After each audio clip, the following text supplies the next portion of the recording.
Hi everyone, this is Sherry Clark, and welcome to Courage to Be Seen. This show's for anyone who longs to take charge of their life, to create more success, accomplish their dreams, and to live in inspiring ways to be powerfully visible and visibly powerful. I'll be sharing stories with you from my own career and experiences, from leading engineering teams for the last 20 years, and also from interactions I have been blessed to have with people I've met from around the world. I want to give you the tools, techniques, strategies, and inspiration so you can be the best you. You can achieve the success you desire, personally and professionally. Being authentic, confident, and empowered are the keys to success and the life that you want. You can have the courage to be seen.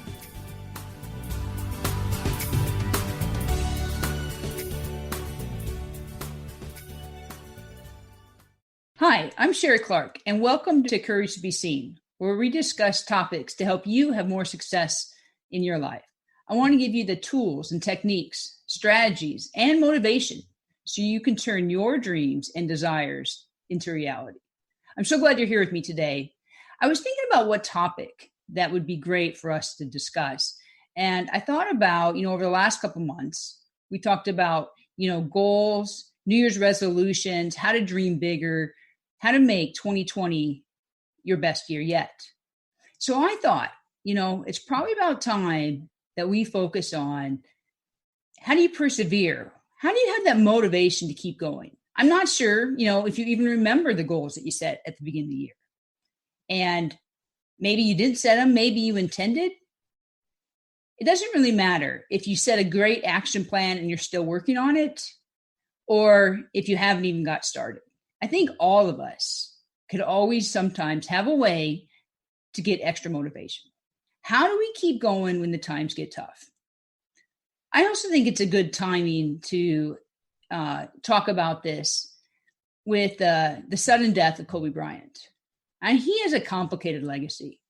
However, I don't think, anyone would disagree how hardworking that he was. He could generate, internal motivation to keep going, to keep practicing, to strive to be the best basketball player. There's all kinds of stories where he would stay like after games or after practice and just keep working. Sometimes he would be shooting and working on things all night. People would come in the morning for practice, his teammates, and ask him, hey, when did you leave or when did you get back? And he just would look at him like, I don't even know what you're talking about, because he had practiced all night long just trying to get that little bit better to make him the incredible basketball player he was. What kind of a legacy that left in terms of how do you create, internal motivation? One of the goals that I set for myself in 2020 was to become a better runner. I used to run and I got away from it. It takes a lot of time. And so I hadn't practiced it as much. In addition, I dealt with some health issues at the end of 2019. So my goal, I really wanted to get back to that level of fitness and the endurance that I had with running before. And as you know, it doesn't happen overnight. And you definitely need, tools and techniques to stay motivated along the way. A quote from Kobe Bryant: if you don't believe in yourself, nobody's going to do it for you. And that's really, when you think about when it comes to motivation and perseverance, you can't have other people motivate you. You can't have, other people that are really going to keep you going. You have to have ways that you can, motivate yourself. The definition of being persistent is continuing firmly in a course of action in spite of difficulty or opposition. Continuing to exist or endure over a prolonged period. Persistence is the ability to maintain action regardless of your feelings. You press on even when you feel like quitting until you achieve that important goal. Some synonyms include, constant, continual, enduring, relentless, repeated, steadfast, stubborn, unrelenting. Think about it. If you set a goal and it was important to you, aren't these adjectives that you would want to use to describe yourself and your actions? Enduring, relentless, stubborn sometimes, that are all adjectives that I think you want to have, or you want people to describe you as you work for your goal, as you work for those desires that you have for 2020. I know that's how I would want it to be described when I have an important goal and what I'm trying to achieve. But is this, kind of reality? Is it realistic that you're going to be unrelenting, that you're going to be just, repeated, go after it? Maybe you had a big project that came up at work. Maybe your kids got sick. Maybe you got sick yourself. That's all, things that come up in life. Maybe that's the reason that the goals that you set with lots of energy and lots of enthusiasm at the beginning of January no longer quite seem as important. And these are all very valid things that happen in our lives. However, we need to have a way that we can stay motivated despite these. They're not really excuses. They're reality, and we have to get around them. The key is, how do you keep them from stopping you? How do you accomplish your goals in spite of them? Just last week, someone asked me, it was more of a statement, but they were like, I don't know how you have time for your podcast with everything else going on.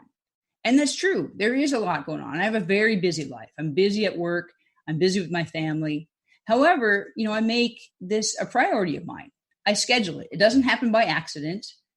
It's important to me. And so I find a way to fit it in around all the other activities. And that's the key that you have. Yes, you're going to have that big project at work. You're going to travel. Your kids are going to get sick. Whatever it might be, that doesn't have to derail your goals. Maybe it changes some of the timing. Maybe it changes a little bit of the plan and the execution of them, but it doesn't have to derail them overall. So let's take some time to reflect how the year is going. If you're listening to this live, it's about 7 weeks into 2020. About 13% of the year has gone by. What would you say that you have accomplished so far? Within 2 months, have you accomplished the amount that you expected? And why or why not? If you didn't set your goals, maybe it's time that you set the goals. There's still a lot of time in 2020 that you can accomplish lots of things. So don't use that as a reason, to put off the whole year if you didn't actually set anything. You can listen to the last 2 podcasts if you need help setting your goals, where we talk specifically around, setting goals and action plans. I think everybody should have goals really at all times that they're working on in their career, have a financial goal, a health goal, something around your friends and family, and personal growth. So if you don't have goals in these areas, take the time to set them. Take the time to write them down. Know what you want to accomplish in each of them so we can continue to work towards them. So you can write them down now. If you're driving, don't write them down now. Wait till you get to wherever you're going. But make sure you do have those. And let's take some time. Then I have a bunch of questions that I want you to think about. Pick one of those goals. It could be, your health goal, your career goal, financial. Just pick one of them, and let's do some reflection on what the first 2 months of 2020 and how much progress that you made. So that'd be the first question. How would you state, the progress that you did make this year? Was it the amount you expected? And why or why not? Do you even remember your goal? Half of New Year's resolutions fail by the end of January. And this is mainly because people, they write the New Year's resolutions, but they didn't put a plan together. They didn't start to take action. They might not have even spent enough time thinking about what the goals want to be. Don't be that. So even if you set the goal and you didn't put action in, now you can start. So the second question is, did you write your goal down?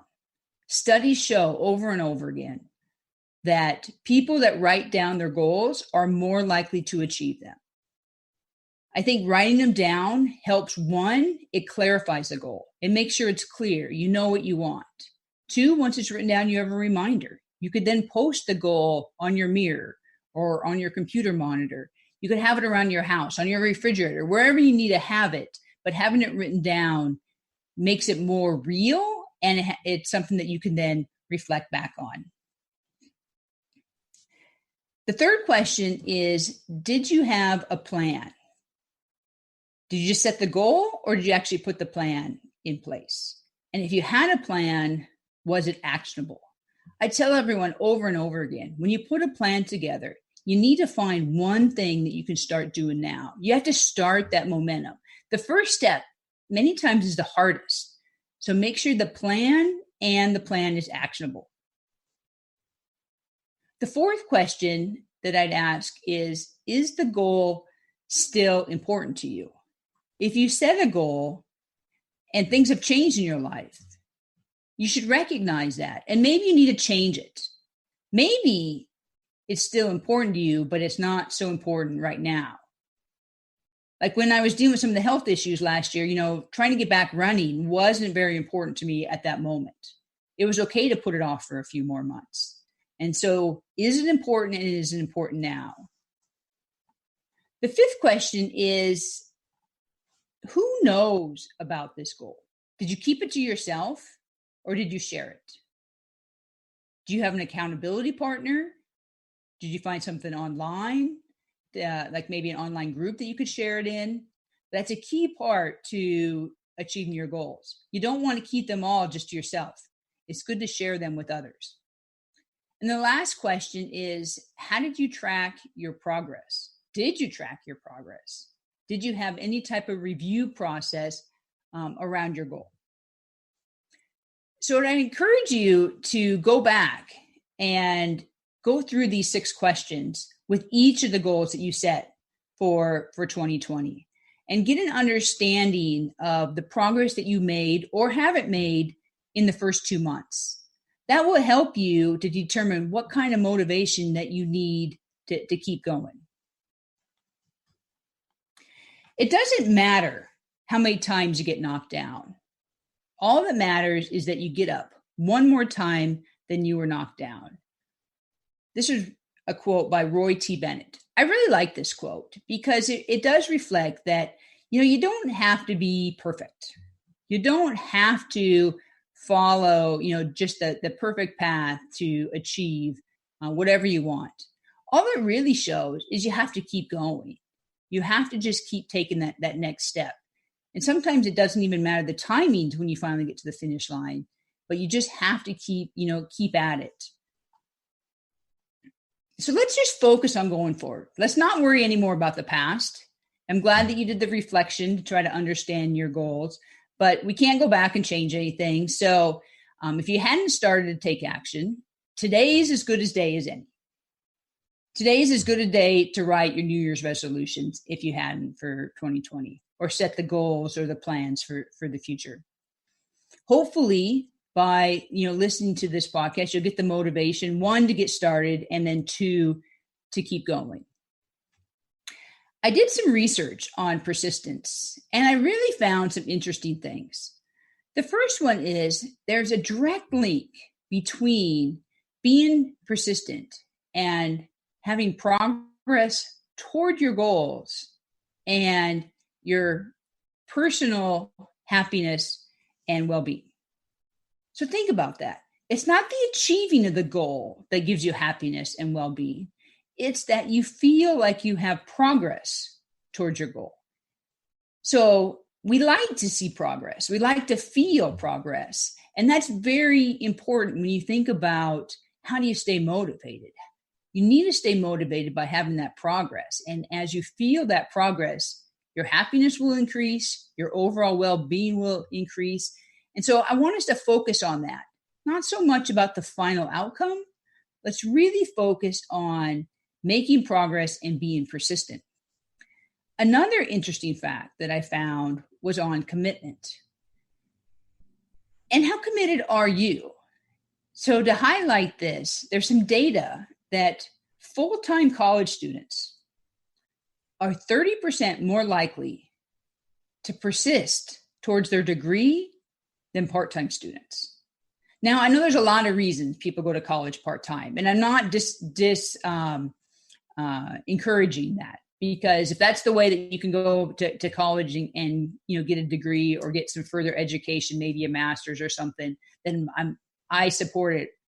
But you should know that it's tougher to stick with it versus when you're all in and you're fully committed and you're like a full-time student. it's actually 30% easier. The data shows that people stick with it.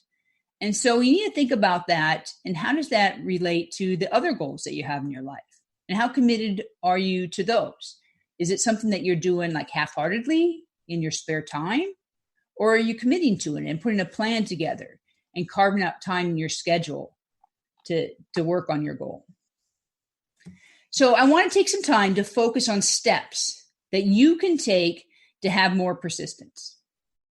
Things that you could do, right now as you're working towards your goals, because most things are actually mental issues.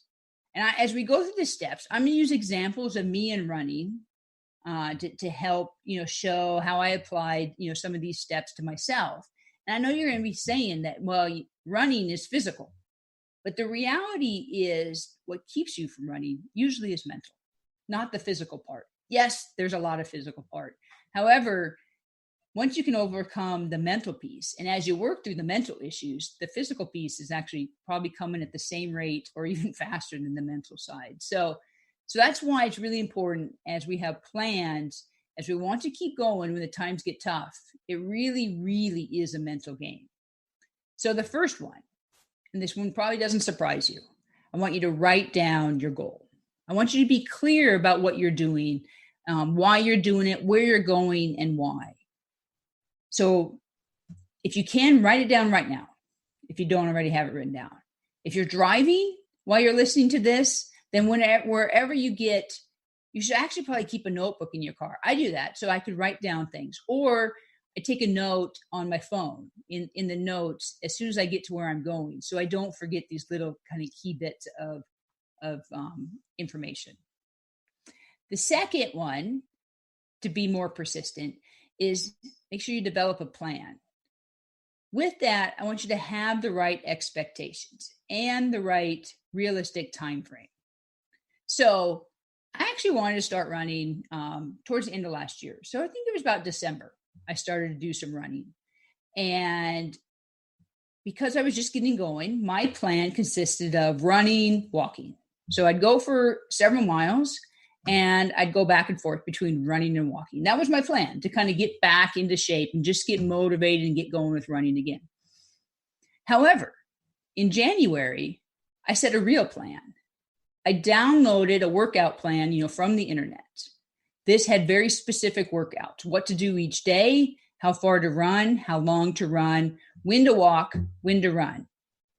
It's amazing how much and how easier it was to run when I had that plan.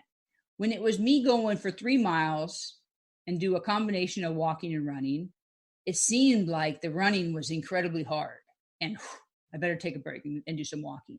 However, when I had a written plan and the written plan said run 45 minutes, it was probably almost easier to run the 45 minutes than it was to do the running and walking when it was more arbitrary and it wasn't set of how much was supposed to be one and then the other. So I highly recommend that you have a plan. Now, my plan is a 17-week workout plan. However, I know things will come up. This is where you want to have realistic timeframes. And so I had to build in, what would I do if I'm traveling? What will I do if I can't make a workout? I know I'm going to complete my plan. It will take me longer than 17 weeks. And that's okay. If I can finish the plan in 20 or 22 weeks with a few extra weeks of or breaks, in between some of my workouts, hey, that's still okay. I'm still doing much better than I was in January. And so have that plan, but make sure it's realistic and make changes to it, if needed. The third step is figure out in advance what motivates you. Like one thing is I love motivational quotes. So if you want to check out some of my motivational quotes, I post daily on Instagram. You can just search for Sherry Clark, Courage to Be Seen, and you'll find it. And you can follow me there and you can get regular motivational quotes. Because your desire and your commitment will kind of balance out. So you need to make sure you have ways that you can motivate yourself. I put quotes on my mirror. I put things, around my house. I listen to podcasts to help motivate me. I highly recommend that you find friends, coaches, accountability partners to help keep you motivated. There's apps that you can get on your phone, depending on what type of goals that you have, that can provide reminders and provide that motivation. Maybe it's alarms on a regular, basis to provide those motivations. Some people like pictures, especially like if you're trying to get into better shape. You can kind of have before or after pictures, but figure out in advance. Figure out now, as you're getting started, what are the ways that you can personally motivate yourself, so you can put those in place as you go forward. Have them be part of your plan. Have them already in place when you get started, not try to be searching for them, at a later time in case they're needed. Just plan on that they're going to be needed. The fifth thing is have a plan for when obstacles come up. Try to anticipate in advance what type of issues might happen and how you're going to deal with them. One thing I do is I plan the day before, or sometimes several days before, what time I'm going to run. Is it a morning run? Is it an afternoon run? I look at the weather so I can plan, am I going to need my gloves? Am I have to bundle up because it's cold out? Or is it incredibly hot and it's rainy? In what time am I going to go run? And so that way I don't have to wonder when that time comes, should I go run now or should I run in a couple hours?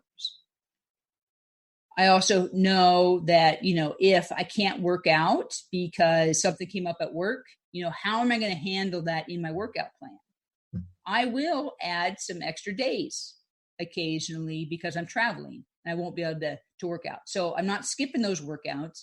I'm just adding a couple extra rest days in the overall plan. But know in advance that when you have those obstacles, it'll make it so much easier to stick with your plan because it's already planned that way. And you don't have any excuse to scrap the whole thing. You can just deal with it as it comes up. The sixth item is focus on small goals that keep you motivated. So when I run, I focus on a lot of things, because if you're going to run for, let's say, an hour, that is a long time to give your mind to think. And so I have a variety of things I do. Sometimes I focus on one song at a time. I just focus, okay, let's just focus on running, getting through this song. And then when the next song comes up, all right, let's focus on this song. And then that. And you find out as you pass through these little obstacles, eventually the hour's up and you're done running. Another thing I do is, like, if I'm running a hill, that can be, the most challenging. So I run and kind of focus on counting my steps. I count to 10 over and over again. And as I are really just focusing on how to take 10 steps, as I run up the hill, and then take 10 more steps, and then take 10 more steps, 50 to 100 steps, you're up the hill, and you accomplished, that little milestone, that you had to get through. And probably the third way that I keep motivated when I run is I pick a target. All right, let's focus on running to that fire hydrant or that stoplight up ahead. And rather than think about, all 5-6 miles or whatever you're going to run that morning, those smaller milestones allow you to feel that sense of accomplishment as you keep going. I also listen to, an app that will call out my time and distance. So I know kind of where I'm at. I'm not wondering, how much farther it is. And it kind of keeps me set. So break your goal, up into like these smaller things that you can use as motivation, in the moment of whatever you're trying to accomplish. Don't have it be too big. The next one is, have a mantra that you can use like in the moment. For me, when I'm running, and I know it's persistence is the key to success. I say that to myself over and over again. That way I'm not worried about if I'm going to know what to say to myself. So you want to have that mantra that you can say to yourself over and over and over again. Also, I only count the workout if I complete it as written. So if I'm supposed to run for 45 minutes, at 30 minutes, you sure don't want to stop because it doesn't count. You're going to have to do that whole thing over again. So know about that in advance.